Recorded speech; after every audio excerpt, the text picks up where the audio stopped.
Hello, welcome to my channel, or welcome back if you're not new. My name is Amy, and today I'm going to be sharing with you another recipe.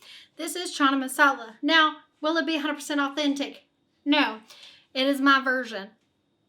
Okay, also a little disclaimer. I'm using like 2 teaspoons of oil. I know, using coconut oil because this requires a lot of spices, and these spices do much better if they're toasted in oil before they're cooked with. If not, you just get a really raw spice flavor, and it's not as good. So, trust me on it.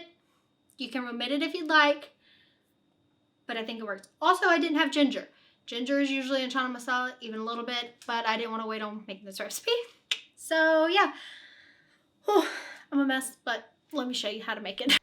So we're going to be starting with 2 cans of chickpeas, and I have drained these, but I did not rinse them. You can do that if you want to, but I'm just using regular chickpeas, and we're going to add to this a teaspoon of baking soda.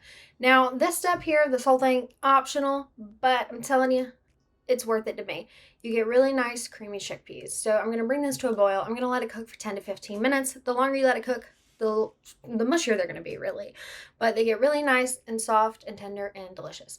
Now we're going to start with like 2 teaspoons of oil. You can avoid this if you want to, like completely omit it, but I do find it really helpful with toasting the spices, and it really just brings out the best flavor to me. Now I'm going to be putting in a small onion diced up and 6 cloves of garlic. Use as much garlic as your heart tells you to. If you have fresh ginger, that's where I would add it right now, about a tablespoon of that. Now we're going to be adding a bunch of spices. Now, I'm not going to sit here and read all these to you in their measurements. I will put it on the screen. I will put it in the description box down below. But there are a lot. This is a spice-heavy dish. Personally, I would probably add more. I made this on a little bit of a mild side, just so it's kind of more appealed to everybody. But we like ours a little bit spicier. But do what you want.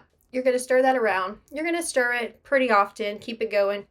You don't want any spices to burn, but you do want them to get nice and toasted. So I'm going to let this go for a couple minutes, get that really deep, rich, golden brown color. You can see the turmeric is kind of releasing there in the pot, but we're just going to give that a mixy. It's going to help the onions and garlic finish kind of wilting down too, and really, oh, my house smells so good. My husband walked in. He was like, "What smells so good?" It's these spices, baby. So once that is cooked down, we are going to add in some canned tomatoes. Now, this is 28 ounces of fire roasted crushed tomatoes. If you can't find fire roasted or crushed, just use like some regular ones, put them in the food processor, blitz them up, something like that. I like the fire roasted. It adds an extra level of flavor that you didn't have to put any effort in for. So it's my preference. I made it without fire roasted, and with regular, fire roasted is better to me. Adding the chickpeas that we drained. I didn't rinse them. You can rinse them if you want, but I just did it. So we're going to put those in there. And I wanted to show you how soft and, tender they get. So we're just going to stir that together. And we're just going to add about a half a cup of water. So I'm just going to kind of swirl some around in that tomato can, get all the flavor out of it. And we're going to add a tablespoon of sugar. Those are the last things we're going to add. You can also add a bay leaf if you'd like here.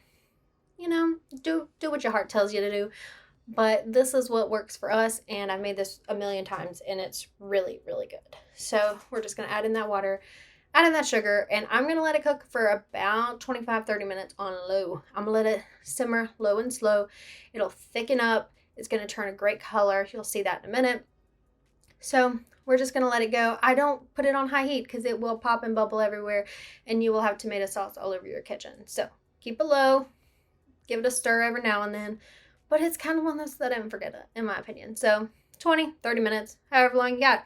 You could go longer if you like, but that's about as, I was hungry. So that's about as good as it was going to get. So it gets really nice and dark like this, a beautiful color. So that's it. Okay, so this is the finished product. If you give it a try, tag me on Instagram. Let me know in the comments. I like to serve it with jasmine rice. This is right out of the rice cooker. No salt, nothing added. And then we will put a squeeze of lemon right on top. Well, okay, I got seeds, but you get the point. Yep, so we'll just serve it with a squeeze of lemon. And that's it.